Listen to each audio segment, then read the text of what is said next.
Charlie এমনই এক ভবঘুরে রহস্যময় চরিত্র যাকে অনেকেই প্রথমবার দেখেছে শেষবারের মতো, যে কিনা মিলিয়ে যেতে পারে সন্ধ্যার সূর্য অস্ত যাওয়ার সঙ্গে সঙ্গে কিংবা সকালের কুয়াশার চাদরে।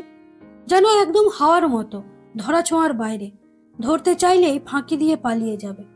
এরপরও তার খোঁজে বেলজিয়াম, বেঙ্গালুরু থেকে মানুষ আসে আসে অনাথ আশ্রম থেকে। কোনো পরিকল্পনা ছাড়া চলা ভবঘুরে এই চার্লি প্রত্যেকের জীবনেই যেন ঢুকে পড়ে অপ্রত্যাশিতভাবে। তো বন্ধুরা, আমি ডলি ফিল্মসার চ্যানেলে তোমাদের সবাইকে স্বাগত জানাই। আজ আমি সাউথের superhit cinema Charlie shortly explain করে শোনাবো। আশা করছি তোমাদের প্রত্যেকের খুবই ভালো লাগবে। আর ভালো লাগলে ভিডিওটিতে অবশ্যই লাইক, কমেন্ট এবং সাবস্ক্রাইব করার অনুরোধ রইল। আর তোমাদের কার কার এরকম সাউথের সিনেমার এক্সপ্লেনেশন পছন্দ অবশ্যই আমাকে কমেন্ট করে জানাবে, তাহলে আমি আরো ভালো ভালো সাউথের সিনেমার এক্সপ্লেনেশন নিয়ে আসব। আমার চ্যানেলে সাউথের সুপারহিট সিনেমা রঙ্গি তরঙ্গার এক্সপ্লেনেশন ভিডিও অ্যাভেলেবেল রয়েছে, চাইলে তোমরা আই বাটনে চেক করে নিতে পারো। তেসা প্রথা বিরোধী স্বাধীন চেতা একটি মেয়ে। বেঙ্গালোর থেকে তার দাদার বিয়ের অ্যাটেন্ড করতে তেসা তার গ্রামের বাড়িতে আসে। বাড়িতে এসে সে জানতে পারে তার মা তার দাদার বিয়ের সাথে সাথে তেসার বিয়েরও পরিকল্পনা করে রেখেছে। সেটা জানতে পেরে তেসা সেই রাতেই বাড়ি থেকে পালিয়ে যায়। সারা রাত একটা ট্রাকে করে গেলে সেই ট্রাক ড্রাইভার বলে যে এবার সে অন্য রুটে যাবে, তাই তেসাকে নেমে যেতে হবে। তেসা নেমে যাওয়ার পরই রাস্তায় সহজে কেউ তাকে লিফট দেয় না। তখন একটা অদ্ভুত দর্শন স্কুটি চালক আসে এবং তাকে লিফট দেয়। তেসাকে তার বান্ধবীর ফ্ল্যাটের সামনে নামিয়ে দিয়ে সেই স্কুটি চালকটি চলে যায়। এই স্কুটি চালকের মুখ আমরা দেখতে পাই না, কিন্তু গল্পের পরবর্তী অংশে এই মানুষটির ভূমিকা রয়েছে। ওদিকে তেসার মা ফোন করলে তেসা বলল সে বিউটি পার্লারে আছে। তারপর ফোন বন্ধ করে দিয়ে সিম চেঞ্জ করে দিল। তার বান্ধবীকে বলল একটা ভাড়া ঘরের ব্যবস্থা করে দিতে, কয়েকদিন সে ওখানেই থাকবে। বান্ধবী তার পরিচিত উসমান ইক্কাকে বলে একটা ঘর ভাড়ার ব্যবস্থা করে দিল। উসমানের একজন ছেলে এসে তেসাকে তার সেই ভাড়া ঘরের সামনে পৌঁছে দেয়। অপরিষ্কার রুম, তারপর ঘরের দরজায় ছিটকেনিও নেই। হঠাৎ একজন লোক তার ছাগল নিতে ঢুকে পড়ে। তেসা উসমানকে ফোন করে ঘরটা পরিষ্কার করার জন্য লোক পাঠাতে বলে, কিন্তু আজ পাঠাচ্ছি কাল পাঠাচ্ছি করে লোক আর আসে না। তখন তেসা ঘরটি নিজেই পরিষ্কার করার কথা ভাবে। সেই সময় সেই ঘরেই থাকা একটা ল্যান্ডলাইন ফোনে ফোন আসে। এই সেই লোক যে এখানে প্রথমে থাকতো, তার নাম চার্লি। অদ্ভুত লোক, তার সমস্ত জিনিসপত্র এই ঘরেই রেখে কোথায় চলে গেছে। সেই এখন ফোন করেছে। তেসা বলল আপনার জিনিসপত্র এসে নিয়ে যান, কিন্তু চার্লি বলল যতদিন ও এখানে ছিল ততদিন এই জিনিসগুলো ওর ছিল। এখন তেসা ঘরটাতে আছে, তাই জিনিসপত্রগুলো এখন ওর। এখন তেসার মর্জি ও জিনিসগুলো রাখবে না ফেলে দেবে। আরো একটি অবাক করার বিষয় হলো যে ফোনের ওই প্রান্তে একটা গান বাজতে শুনতে পাচ্ছিল তেসা। ফোনটা রেখে দিতেই তেসা দেখলো সেই গানটা বাইরে একটি বাড়ির ছাদে বাজানো হচ্ছে। ঘর পরিষ্কার করতে গিয়ে তেসা আস্তে আস্তে আবিষ্কার করলো এই ঘরের প্রত্যেকটি পরতে পরতে লুকিয়ে রয়েছে এক শিল্পীর সুনিপুণ শিল্পের ছোঁয়া। তেসার হাতে পড়ে একটি ঘটনাক্রমে সাজানো স্কেচ বুক এবং অনেকগুলি মানুষের স্কেচ। তেসা স্কেচ বুকটা খুললো, দেখলো ছবিগুলো ঘটনাক্রমে সাজানো। ঘটনাটা অনেকটা এইরকম যে চার্লি এই বাড়িতে থাকাকালীন একদিন রাত্রেবেলা জলের পাইপ বেয়ে একটি চোর এই বাড়িতেই এসেছিল। প্রথমে তো চোর বাবা জীবন ঘরের এই কাবাড়ি অবস্থা দেখে নিজেই ভয় পেয়ে গিয়েছিল। তারপর ঘরে ঢুকে দেখলো যে ঘরের মালিক ঘুমের ঘোরেই কথা বলছে। ও নিশ্চিন্তে চুরি করতে গিয়ে দেখলো যে না, ঘরের মালিকটি ঘুমের ঘোরে নয়, বরং তাকে দেখে তার সাথেই কথা বলছে।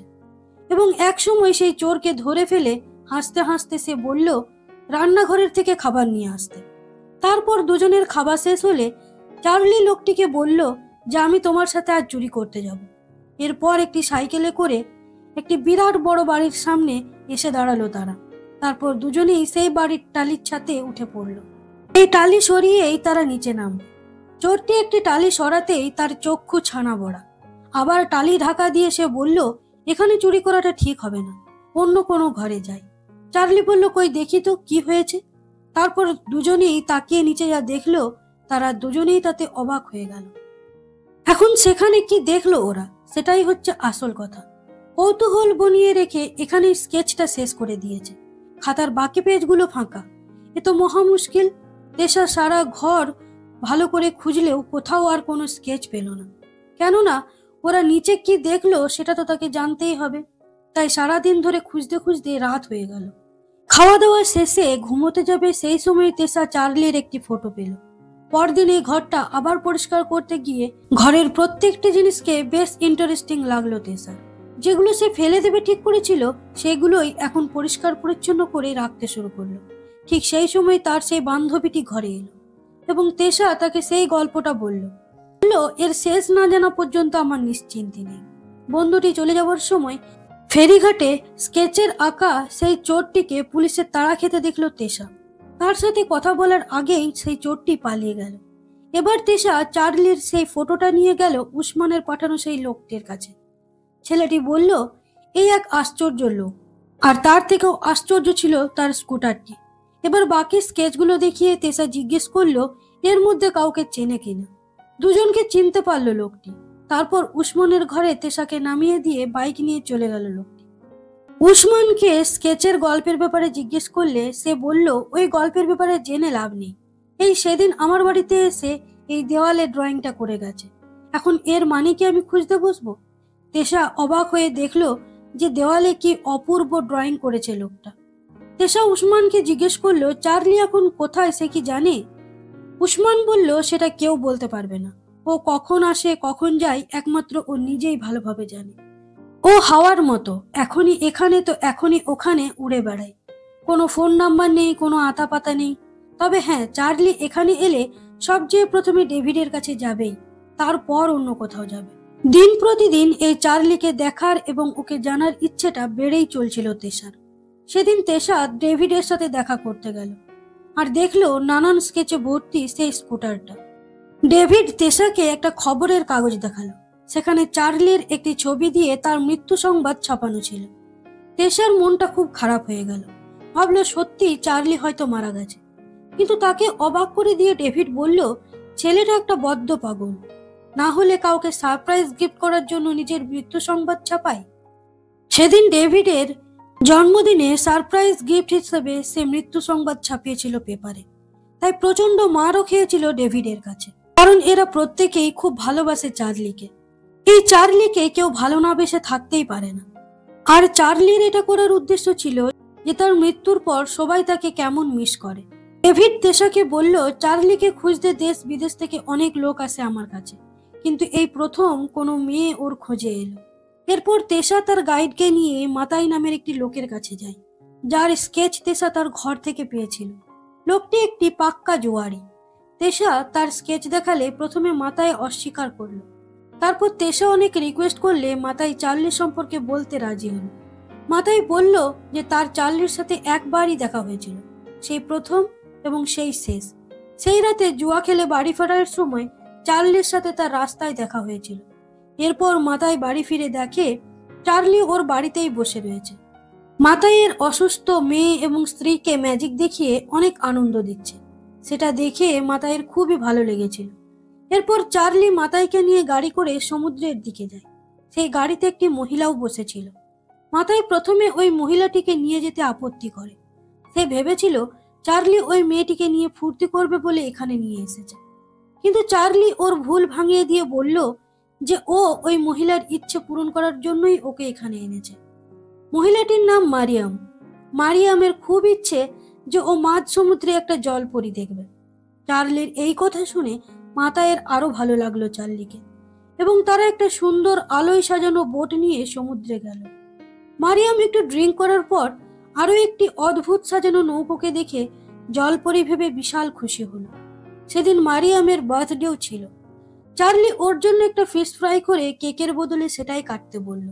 চার্লি মারিয়ামকে বলল, জীবনটা এরকম ভাবে উপভোগ করলে দেখবে সবকিছুই বদলে যাচ্ছে। কান্না হাসিতে বদলে যাচ্ছে, দুঃখ সুখে বদলে যাচ্ছে। মারিয়াম একা দাঁড়িয়ে সমুদ্র দেখছিল, আর ওদিকে চার্লি মাতাইকে মারিয়ামের জীবনের দুঃখের গল্প শোনাচ্ছিল।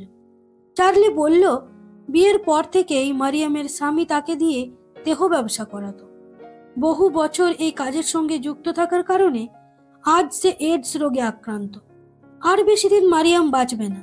তাই চার্লি তার শেষ ইচ্ছে পূরণের চেষ্টাটুকু করছে মাত্র। এই সময় হঠাৎ একটা শব্দে চার্লি উঠে গিয়ে দেখলো মারিয়াম বোটে নেই, সে সমুদ্রে ঝাঁপ দিয়েছে। মাথায় তেশাকে বলল চার্লিও মারিয়ামকে বাঁচাতে সমুদ্রে ঝাঁপ দিয়েছিল, কিন্তু মারিয়ামকে আর কোথাও খুঁজে পায়নি। পরদিন ডেভিড তেশাকে ফোন করে জানালো যে চার্লি ফিরে এসেছে। এই খবরটা শোনা মাত্রই তেশা এক মুহূর্ত দেরি না করে বাড়ি থেকে বের হয়ে যায়, কিন্তু রাস্তায় প্রচন্ড জ্যামে সে আটকে গেল। তেশা গাড়ি থেকে নেমেই দৌড়তে শুরু করলো। অবশেষে চার্লি যে হোটেলে উঠেছিল তেশা সেইখানে পৌঁছে যায়। হোটেলের ম্যানেজার তেশাকে কলগার্ল ভেবে তাকে 66 নাম্বার রুমে যেতে বলল। তেশা প্রথমে ব্যাপারটা জানতো না, তাই সে 66 নাম্বার রুমের সামনে এসে দাঁড়ালো। একজন অপরিচিত লোকও দরজা খুলে তাকে কলগার্ল ভেবে ভিতরে ডাকে। ঠিক সেই সময় তেশার পাশ দিয়ে চার্লি হেঁটে বেরিয়ে গেল। তেশা চার্লিকে দেখতে পেল, কিন্তু রুমের লোকটা ততক্ষণে তেশার হাত ধরে টেনে তাকে রুমের ভিতর ঢুকিয়ে নিয়েছে। লোকটাকে তেশা একটি থাপ্পড় দিয়ে দরজা খুলে বাইরে বেরিয়ে আসে এবং দেখে যে চার্লি একটি বাচ্চা মেয়েকে নিয়ে গাড়িতে উঠছে। তেশা দৌড়ে সিঁড়ি দিয়ে নিচে নামতে থাকে, কিন্তু ততক্ষণে চার্লির গাড়ি চলে গেছে। তেশা অনেকক্ষণ গাড়ির পিছনে দৌড়েও চার্লির নাগাল পেল না। অবশেষে তেশা পুলিশ স্টেশনে ফোন করলো। এই নোংরা ব্যবসার জন্য ম্যানেজার সহ অনেক লোকজনদের পুলিশ ধরে নিয়ে গেল। সেই হোটেলের একটি বাচ্চা ছেলের সাথে কথা বলে তেশা জানতে পারলো যে ওই বাচ্চা মেয়েটিকে ওর নিজের বাবাই একটা লোকের কাছে এখানে বিক্রি করতে নিয়ে এসেছিল। ওই মেয়েটির নাম তানিয়া, আর তানিয়া সেই মারিয়ামেরই মেয়ে। মারিয়ামের স্বামী মারিয়ামকে দিয়ে যে কাজ করাতো এখন তার মেয়েকে দিয়েও সেই কাজই করতে চেয়েছিল। চার্লি জানতে পেরে তানিয়ার বাবাকে দারুণ মেরে তানিয়াকে ওর কাছ থেকে নিয়ে যায়। এই পর্যায়ে এসে তেশা জানতে পারে যে এই ডেভিডই হলো চার্লির বাবা। ঠিক সেই সময় চার্লি ওর বাবাকে ফোন করে। ডেভিড তেশার ব্যাপারে চার্লিকে জানালে চার্লি বলে তার গাড়ি ছেড়ে দিচ্ছে, এখন কথা বলার সময় নেই। তেশার মনটা খুবই খারাপ হয়ে গেল। ডেভিড তাকে সান্ত্বনা দিয়ে বলল চিন্তা করো না, সে ঠিক একদিন না একদিন তোমার সামনে আসবেই। একদিন সকালে তেশা ঘুম ভেঙে দেখে সেই চোরটা তার ঘরের মেঝেই ঘুমোচ্ছে। সে ভেবেছে এটা এখনো চার্লির ঘর, কিন্তু সে জানে না এখানে এখন তেশা থাকে। কিন্তু চোরটাকে দেখে তেশার তো বেজায় আনন্দ, কারণ এবার সে স্কেচের অসমাপ্ত ঘটনাটা জানতে পারবে। চোরটাকে স্কেচটা দেখালে সে সেই রাতের ঘটনাটা বলতে শুরু করলো। চোরটা বলল সেদিন টালির উপর থেকে সেই ঘরের ভিতরে একটি মেয়েকে আত্মহত্যা করতে দেখতে পেয়েছিল তারা। তৎক্ষণাৎ চার্লি নিচে ঝাঁপ দিয়ে ওই মেয়েটিকে বাঁচায়, কিন্তু মেয়েটি চার্লিকে একটি লাথি মেরে তার বাইক নিয়ে সেখান থেকে পালিয়ে যায়। চার্লিও তখন একজন গাড়িওয়ালার সাহায্য নিয়ে সেই মেয়েটিকে ফলো করে। ব্যাস এই পর্যন্তই জানে লোকটা। তারপর থেকে চার্লির সঙ্গে আর কোনোদিন চোরটির কথাও হয়নি, দেখাও হয়নি। তেশা তখন চোরটিকে সেই বাড়িটাতে নিয়ে যেতে বলে। চোর তেশাকে সেই বাড়ির সামনে নামিয়ে দিয়ে চলে যায়। সেই বাড়িটির দরজায় নক করলে ঘরের বৃদ্ধ মালিক জানালো সেই মেয়েটি এখন এখানে থাকে না। লোকটির কাছ থেকে মেয়েটির ঠিকানা নিয়ে তেশা মেয়েটিকে খোঁজার উদ্দেশ্যে বেরিয়ে পড়ে। তেশা পাহাড়ে ঘেরা একটা সুন্দর গ্রামে এসে পৌঁছায়। সেখানে তানিয়াকে দেখতে পায়। তানিয়া কানি বলে একটি মেয়ের সাথে তেশার পরিচয় করায়। কানি প্রথমে তেশাকে সাংবাদিক ভেবেছিল। তেশা সেই স্কেচবুকটা বের করে কানিকে দেখিয়ে বাকি ঘটনাটা জানতে চায়। কানি বলে শুধুমাত্র একটা গল্প জানার জন্য আপনি এত দূর থেকে এসেছেন? তেশা বলল শুধু গল্পের জন্য নয়, আমি গল্পের মালিককে খুঁজতে এসেছি। রাত্রে ডিনার টেবিলে একজন বয়স্ক ভদ্রলোক কুঞ্জাপ্পার সাথে পরিচয় হয় তেশার। এটা হচ্ছে চার্লির একটা আশ্রয় কেন্দ্র, যেখানে সমাজে অবহেলিত মানুষদের চার্লি নিয়ে আসে আর তাদেরকে আশ্রয় দেয়। এমন অসহায় মানুষদের সাহায্য করে চার্লি খুবই আনন্দ পায়।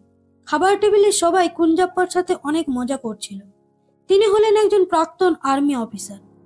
যুবক বয়সে নদীর ওপারে থাকা একজন মহিলাকে খুবই ভালোবাসতেন কুঞ্জাপ্পা। এক বৃষ্টি মধুর দিনে তার এই প্রেমের কথা মেয়েটিকে জানাতে গিয়ে তিনি দেখেছিলেন যে বৃষ্টির তাণ্ডবে মেয়েটির ঘরবাড়ি সবই ভেঙে গিয়েছে, আর মেয়েটি তার বাবা মার সাথে অন্যত্র কোথাও চলে গেছে। বহু খোঁজার পরও কুঞ্জাপ্পা সেই মেয়েটির কোনো খোঁজ পাননি, আর সেই কারণেই কুঞ্জাপ্পা আর কোনোদিন বিয়েও করেননি। পরদিন সকালে চা খেতে খেতে তেশা কানির কাছে সেদিনকার ঘটনাটা জানতে চাইলে কানি বলে সেদিন চার্লি কিছুতেই তার পিছু ছাড়েনি। কানিকে ধরে ফেলে তাকে সে অনেক বুঝিয়েছিল যে এই জীবনটা কতটা সুন্দর, অনেক কষ্টের মধ্যেও কিভাবে ভালো থাকা সম্ভব। এরপর চার্লি কানিকে নিয়ে এখানে আসে। এমন সুন্দর পরিবেশ আর এই সুন্দর মনের মানুষগুলোর সাথে মিশে কানি তার জীবনের আসল উদ্দেশ্যটা খুঁজে পায়। সে ধীরে ধীরে এই জায়গা, এই মানুষগুলোর প্রেমে পড়ে যায়। এবার কানি বলে সে কেন সেদিন আত্মহত্যা করতে চেয়েছিল। কানি পেশায় ডক্টর। তার বয়ফ্রেন্ডের সঙ্গে তার ব্রেকআপ হয়ে যাওয়ার কারণে ডিপ্রেস অবস্থায় কানি ভুল একটা অপারেশন করে এবং সেই পেশেন্ট মারা যায়। ফলে এই বিষয়টা নিয়ে অনেক ঝামেলা হয়েছিল সেই সময়। তাকে চাকরি থেকে বরখাস্ত করা হয়েছিল। আত্মীয় স্বজন, মিডিয়ার তিক্ত কথাবার্তায় মানসিক চাপে তার পেটের 2 মাসের সন্তানটাও তখন নষ্ট হয়ে যায়। আর এই জন্যই সে আত্মহত্যার চেষ্টা করে। এখন সে এখানে থাকা গরিব মানুষগুলোর সেবা শুশ্রূষা করে। এতে অনেক মানসিক তৃপ্তি পায় কানি। পরদিন সকালে উঠে তেশা দেখলো যে তার মা এবং তার ভাই তাকে নিতে এসেছে। তেশা জানতে পারলো যে তার ঠাম্মি অসুস্থ। তাই তেশা তাদের সাথে যেতে রাজি হলো। রাস্তায় কিছু খেয়ে নেওয়ার জন্য গাড়ি থামলে তেশার দাদার সাথে চার্লির দেখা হলো। চার্লি তেশার এত কাছেই ছিল, তাও ওদের দেখা হলো না। চার্লির সাথে ছিল অনেকগুলো সিস্টার। চার্লি তাদেরকে নিয়ে সেই গ্রামে যায়। কুঞ্জাপ্পা তখন একটি জায়গায় মন খারাপ করে বসেছিল। চার্লি সেখানে গিয়ে বলল, তোমার সাথে একজনকে দেখা করাতে নিয়ে এসেছি। আসলে এই সেই মেয়ে যাকে কুঞ্জাপ্পা এতদিন ধরে খুঁজছিল। দুজনেই এখন বৃদ্ধ। কুঞ্জাপ্পা দেখলো তার ছেলেবেলার সেই ভালোবাসার মানুষটিকে, যার জন্য সে এখনো অপেক্ষা করছে। চার্লি সবাইকে ডেকে এই দৃশ্যটা দেখালো এবং সবাই এই আনন্দের মুহূর্তটাকে উপভোগ করল। মানুষকে আনন্দ দেওয়াটাই চার্লির একমাত্র উদ্দেশ্য। এবার কানি চার্লিকে বলল, কেউ যদি কারোর জন্য মন থেকে অপেক্ষা করে তবে কি তার দেখা পাবে? চার্লি বলল, কেন পাবে না, অবশ্যই পাবে। কানি বলল, তাহলে তুমি কেন তেশার সাথে লুকোচুরি খেলছো? তেশা তোমাকে ভালোবাসে, তোমাকে খোঁজার জন্য এখানেও এসেছিল। তুমি আসার কিছুক্ষণ আগেই সে এখান থেকে চলে গেল। চার্লি বলে, সময় হলে তেশা নিশ্চয়ই তার দেখা পাবে। পরদিন খুব ভোরে চার্লি তার নেক্সট সফরে যাওয়ার জন্য বেরিয়ে পড়ে। কেউ উঠে পড়ার আগেই, কারণ কেউ জানতে পারলে তারা চার্লিকে যেতেই দেবে না। চার্লি কানিকে বাস স্ট্যান্ড পর্যন্ত পৌঁছে দিতে বলল। যাবার সময় চার্লি কানিকে বলল, এবার সে 3 মাসের জন্য সফরে বেরিয়েছে। কোথায় কোথায় যাবার প্ল্যান আছে সবটা কানিকে জানালো। কানি বলল, তুমি তেশার সাথে কবে দেখা করবে? চার্লি বলল, যে মেয়েটা এত খুঁজলো আমাকে, তার সঙ্গে কি আর এত সাধারণভাবে দেখা করা যায়? অবশ্যই আমাদের দেখা হওয়াটা স্পেশাল ভাবে হবে। তখনই সেখানে বাস চলে আসে। চার্লি কানিকে বলল, তেশার সঙ্গে তোমার দেখা হলে তাকে বলো, সে যদি কখনো পুরম না দেখে থাকে তাহলে যেন সেখানে চলে যায়। ওই অনেক ভিড়ের মধ্যে আমি থাকবো, পারলে যেন আমায় খুঁজে বের করে। এবার পুরম উৎসবের দিন তেশা সেখানে পৌঁছে যায় আর চার্লির সাথে একটা ম্যাজিক শোতে দেখা হয়। তেশা নির্বাক দৃষ্টিতে চার্লির দিকে তাকিয়ে থাকে। চার্লিও তার সাথে কথা বলার জন্য একটা চায়ের স্টলের কাছে যায়। কিন্তু অবাক কাণ্ড হলো এটা যে তেশা চার্লির কাছে নিজেকে শ্রুতি বলে পরিচয় দেয়। তেশা দেখতে চেয়েছিল যে চার্লি তাকে চেনে কিনা। আমাদের মনে হয় চার্লির শ্রুতি নামটা শুনে মনটা খারাপ হয়ে গেল। সে যেন তেশার জন্যই অপেক্ষা করছিল। চার্লি বলল, সত্যি তুমি তেশা নও?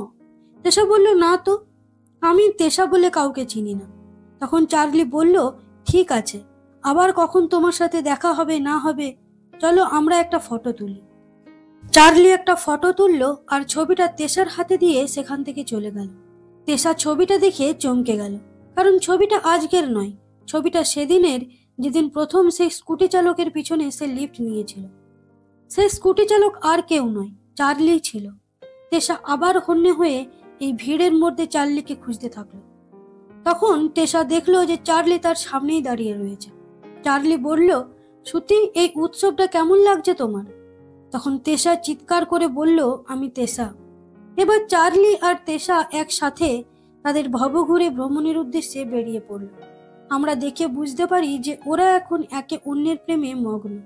আর এই সুন্দর রোমান্টিক এন্ডের মধ্যে দিয়েই সিনেমাটিকে শেষ করা হয়েছে।